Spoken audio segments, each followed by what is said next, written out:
Hi dears, എല്ലാവർക്കും പുതിയ വീഡിയോയിലേക്ക് സ്വാഗതം.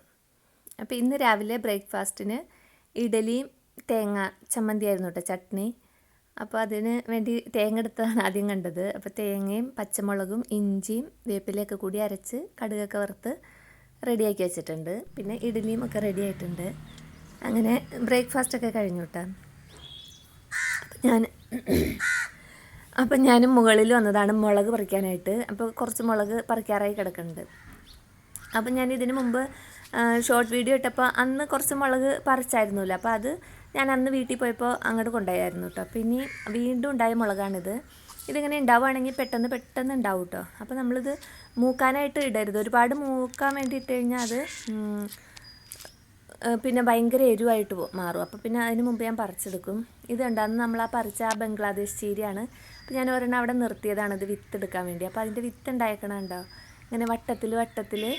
ഇനി അതിങ്ങനെ അടർത്തുമ്പോൾ അതിൻ്റെ ഉള്ളിൽ മുഴുവൻ ഇങ്ങനെ കുരുകുരുന്ന് കായ ഉണ്ടാവും കേട്ടോ. അപ്പോൾ അങ്ങനെയാണ് അതിൻ്റെ വിത്ത്. അപ്പോൾ ആ ചീരയുടെ ചോടുകളാണ് അന്ന് പറിച്ചതാണ് കണ്ടത്.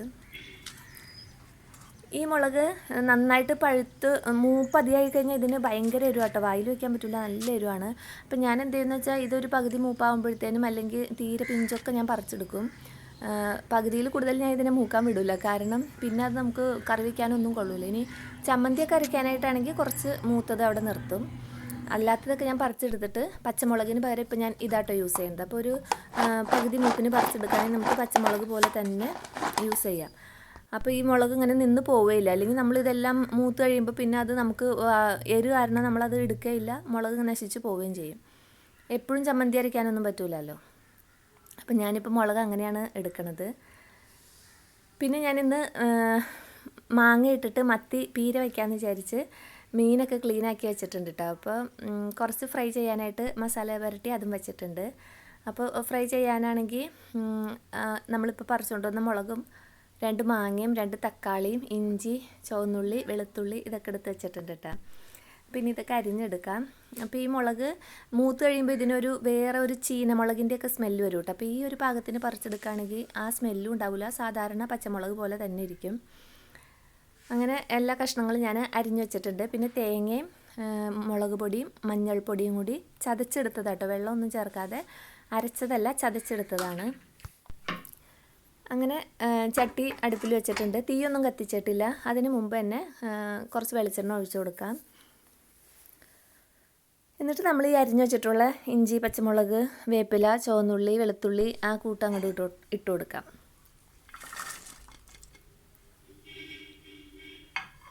പിന്നെ ഒരു 1/4 സ്പൂണ് ഉലുവാപ്പൊടിയും കൂടി ഇട്ട് കൊടുക്കാം.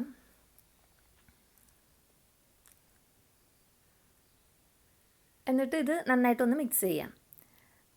അത് കഴിഞ്ഞിട്ട് പിന്നെ നമ്മൾ അരിഞ്ഞ് വെച്ചിട്ടുള്ള തക്കാളി മാങ്ങയില്ലേ അതും കൂടി ഇട്ട് കൊടുത്തിട്ട് വീണ്ടും നന്നായിട്ട് മിക്സ് ചെയ്യാം.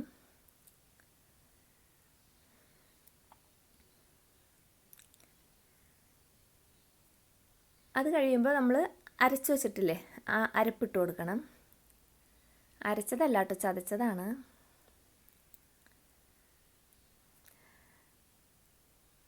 എന്നിട്ട് ഇത് വീണ്ടും നന്നായിട്ട് കുറച്ച് സമയം തന്നെ മിക്സ് ചെയ്യണം.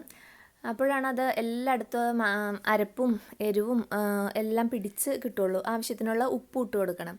നമുക്കിനി മീനിൻ്റെ കഷ്ണങ്ങൾ ഇട്ട് കഴിഞ്ഞാൽ ഇതുപോലെ ഇളക്കി മിക്സ് ചെയ്യാനായിട്ട് പറ്റില്ല. അപ്പോൾ അതിന് മുമ്പായിട്ട് തന്നെ നന്നായിട്ട് മിക്സ് ചെയ്തെടുക്കണം.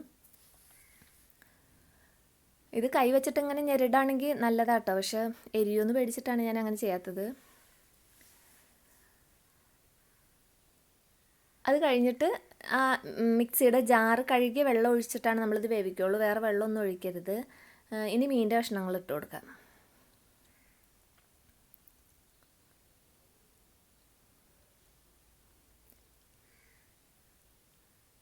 ഈ തക്കാളിയിൽ നിന്നൊക്കെ നന്നായിട്ട് വെള്ളം ഇറങ്ങി വരും കേട്ടോ. അപ്പോൾ നമ്മൾ തീ കത്തിക്കുമ്പോൾ ഒരു സിമ്മിൽ വയ്ക്കണം. ആദ്യം തന്നെ മീഡിയത്തിൽ വെച്ചിട്ട് ചട്ടിയൊക്കെ ഒന്ന് നന്നായിട്ട് ചൂടായി വന്നു കഴിയുമ്പോൾ തീ സിമ്മിലേക്ക് ഇട്ടേക്കണം. തീ കൂട്ടിയിടരുത്. അപ്പോൾ ആ സിമ്മിൽ കിടന്ന് വെള്ളം ഇറങ്ങി വന്ന് ഇത് വെന്തോളും. അപ്പോൾ ഇപ്പോൾ ഇത്രയും വെള്ളമായിട്ട് ഞാൻ ഒഴിച്ചു കൊടുക്കണുള്ളൂ. ആ മിക്സിയുടെ ജാറ് ഒന്ന് ചുറ്റിച്ച വെള്ളം മാത്രം.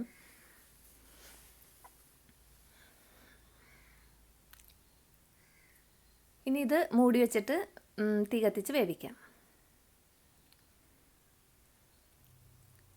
അപ്പോൾ ഇത് ഇടയ്ക്കൊന്ന് ഇങ്ങനെ ചട്ടി ചുറ്റിച്ചാട്ടോ കൊടുക്കാവുള്ളൂ, ഇളക്കി കൊടുക്കരുത്. ഇളക്കിയ മീനൊക്കെ ഉടഞ്ഞു പോവും. അപ്പോൾ കണ്ടോ, ഇതിൽ നിന്ന് വെള്ളം നന്നായിട്ട് ഇറങ്ങി വന്നിട്ടുണ്ട്. ഇപ്പോൾ തീ ഞാൻ സിമ്മിലേക്ക് ആക്കിയിട്ടുണ്ട് കേട്ടോ.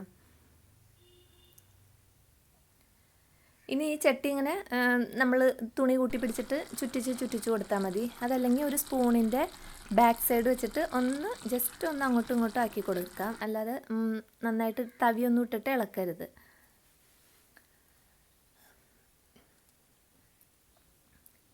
ഇനി ഒരു 10-15 മിനിറ്റ് അങ്ങനെ തിളച്ചതിന് ശേഷം കുറച്ച് വേപ്പിലയും കുറച്ചുകൂടി വെളിച്ചെണ്ണയും കൂടി ഒഴിച്ച് ഒന്നുകൂടി മൂടി വയ്ക്കുകയാണ്.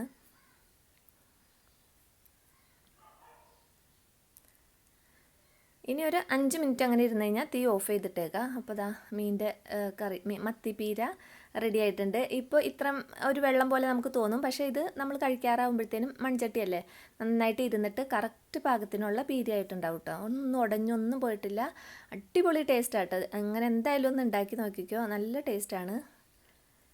പിന്നെ ഞാൻ ബാക്കി ഫ്രൈ ചെയ്യാനുള്ളത് കുറച്ചെടുത്ത് അതും ഫ്രൈ ചെയ്ത് വെച്ചിട്ടുണ്ട് കേട്ടോ. അപ്പോൾ എൻ്റെ ഇന്നത്തെ വീഡിയോ ഇത്രയേ ഉള്ളൂ. അടുത്ത വീഡിയോ ആയിട്ട് അടുത്ത ദിവസം വരാം.